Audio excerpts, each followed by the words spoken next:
It was supposed to be the adventure of a lifetime. Three young girls, excited for a weekend at Girl Scout camp. They tucked themselves into their tent on a warm June night, laughing and whispering secrets, dreaming of the activities tomorrow would bring. But morning came, and only silence answered. What happened inside Tent 6 at Camp Scott that night would become one of the most haunting, unsolved mysteries in American history. 3 lives stolen, 1 suspect arrested, but questions that remain unanswered to this day. This is the story of the Camp Scott murders, a case that shocked a nation, exposed flaws in the justice system, and left a community forever changed. Before we dive into that terrible night, let's remember who these girls were. They weren't just victims in a headline. They were daughters, sisters, friends, full of life and dreams. Lori Lee Farmer was just 8 years old, the baby of the group. She loved dolls, drawing, and spending time with her older sister. Her family described her as sweet, shy, and full of curiosity about the world. Michelle Heather Gus was 9 years old, bright, energetic, and passionate about Girl Scouts. She had just earned several badges and was excited about camp. Her teachers remembered her as a natural leader who always helped other kids. Doris Denise Milner was the oldest at 10 years old. Responsible and caring, she looked after the younger girls. She loved reading, horses, and had dreams of becoming a teacher one day. These 3 girls were assigned to Tent 6 at Camp Scott in Mays County, Oklahoma. It was June 1977, and they were ready for what promised to be an unforgettable weekend. Camp Scott was a place of joy and learning. Girls came from across Oklahoma to participate in outdoor activities, make crafts, sing songs around the campfire, and create memories that would last a lifetime. For Lori, Michelle, and Doris, this camp would become their final resting place. June 12, 1977 started like any other summer day in Oklahoma, warm, humid, with the promise of adventure. The girls arrived at Camp Scott excited and eager. They participated in the usual camp activities, swimming, crafts, hiking. As evening fell, campers gathered for dinner, then around the campfire for songs and stories. At around 9 p.m., counselors did their nightly rounds, checking that all campers were safely in their tents. Tent 6 was located in a relatively secluded area of the camp, surrounded by trees. Inside, Lori, Michelle, and Doris settled in for the night. They were tired from the day's activities. According to other campers, the girls were in good spirits, joking and talking before lights out. The counselor checked on them around 9:30 p.m. Everything seemed normal. The girls were asleep, or at least quiet in their sleeping bags. The night was warm and still. The camp was quiet except for the sounds of nature. Sometime between that final check and dawn, something unspeakable happened. At approximately 5:30 a.m. on June 13, another camper named Sherry used the restroom near Tent 6. She noticed nothing unusual. The camp was still asleep, but when campers began waking up around 6:30 a.m. and Tent 6 remained silent, concern grew. Counselor Karen Greiner approached Tent 6 and called out to the girls. When there was no response, she entered the tent. What she found would haunt her for the rest of her life. All 3 girls were dead. The scene was horrific. The tent was covered in blood. The girls had been brutally attacked. This wasn't just murder. It was violence beyond comprehension. Someone had taken 3 innocent lives in the most brutal way imaginable. Within minutes, Camp Scott was transformed from a place of childhood joy into an active crime scene. Local law enforcement was called immediately. Then the Oklahoma State Bureau of Investigation, then the FBI. This was now a triple homicide investigation of unprecedented scale for rural Oklahoma. The crime scene was chaotic. Hundreds of campers, counselors, and staff were now potential witnesses or potential suspects. The area had to be secured. Evidence had to be collected. And somehow, investigators had to make sense of what had happened. Forensic teams worked for days, collecting evidence from Tent 6 and the surrounding area. What they found would both help and hinder the investigation. There was blood, so much blood. The girls had clearly fought for their lives. There were signs of a struggle inside the tent. But investigators also found something disturbing, evidence suggesting the killer may have spent considerable time at the scene. Food wrappers were found, a popsicle stick, signs that someone had been there before the murders and possibly after. Investigators began interviewing everyone, campers, counselors, staff, local residents. They were looking for anything unusual, anyone acting strangely, any sightings of suspicious persons, and then a break in the case. Gene Leroy Hart, a 34-year-old man with a criminal history who had escaped from a nearby prison farm in 1973 and was still a fugitive. He was known to be in the area. He fit the profile. On June 15th, just 2 days after the murders, Hart was arrested and charged with the triple homicide. The community breathed a sigh of relief. They had their man. Justice would be served. But as the investigation continued, doubts began to emerge. Gene Leroy Hart was no stranger to law enforcement. Born in 1942, he had a long criminal record dating back to his teenage years. Burglary, kidnapping, assault. He had been in and out of prison for most of his adult life. In 1973, he escaped from from the Mays County Jail while awaiting trial for kidnapping and raping 2 women. Despite an extensive manhunt, he remained free until the Girl Scout murders. When the murders occurred, Hart was immediately considered a person of interest. He was known to be in the area. He had a history of violence against women, and he was a fugitive. But here's where the case gets complicated. The physical evidence didn't quite add up. Blood samples collected from the crime scene didn't match Hart's blood type. Hair samples found on the victims didn't match his hair. The forensic evidence that investigators had was inconclusive at best, yet prosecutors moved forward with the case. The trial began in 1979, nearly 2 years after the murders. The prosecution's case was largely circumstantial. They argued that Hart had the opportunity, he had the motive, and his presence in the area made him the likely killer. But the defense raised serious questions. Where was the physical evidence? Why didn't the blood match? How could they be certain beyond a reasonable doubt? The trial was contentious. Emotions ran high. The community wanted justice for the 3 girls, but many legal experts questioned whether they had the right man.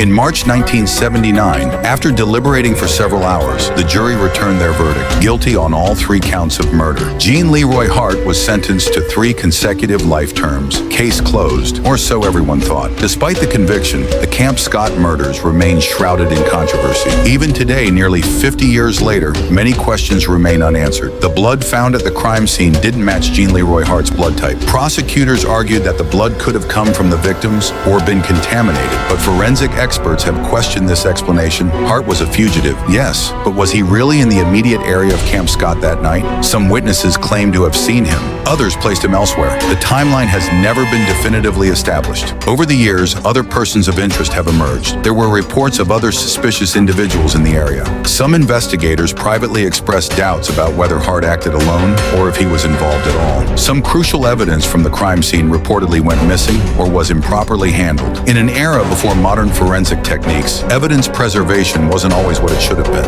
In 1984, just 5 years after his conviction, Jean Leroy Hart died in prison of an apparent heart attack. He was only 42 years old. Some accepted this as natural causes. Others weren't so sure. With Hart's death, any possibility of further questioning, DNA testing, or appeals died with him. The official story was set, but doubts remained. The families of Lori, Michelle, and Doris were left with a conviction, but perhaps not with closure. Many still wonder, did they get justice, or did the real killer walk free? Today, Camp Scott still exists, though it's forever marked by that terrible night in June 1977. A memorial stands on the grounds honoring the memory of Lori Lee Farmer, Michelle Heather Goose, and Doris Denise Milner. These 3 girls should be remembered not for how they died, but for how they lived, for their dreams, their laughter, their potential. Lori would be in her 50s now, Michelle too. Doris would be approaching 60. What would they have become? Teachers? Mothers? Leaders? We'll never know. The Camp Scott murders changed Oklahoma forever. They changed how summer camps approach security. They changed how law enforcement investigates crimes in rural areas. They exposed flaws in the justice system that still exist today. But most importantly, they remind us of the fragility of innocence, of how quickly joy can turn to tragedy, of how 3 young lives can be stolen in a single night. Was justice served? The court said yes, but the unanswered questions linger. The evidence that didn't match, the alternative theories, the doubts that even some investigators harbored. Perhaps we'll never know the complete truth. Perhaps Jean Leroy Hart was guilty. Perhaps he wasn't. Perhaps we'll never know. What we do know is this: Lori, Michelle, and Doris deserve better. They deserve to grow up. They deserve to live.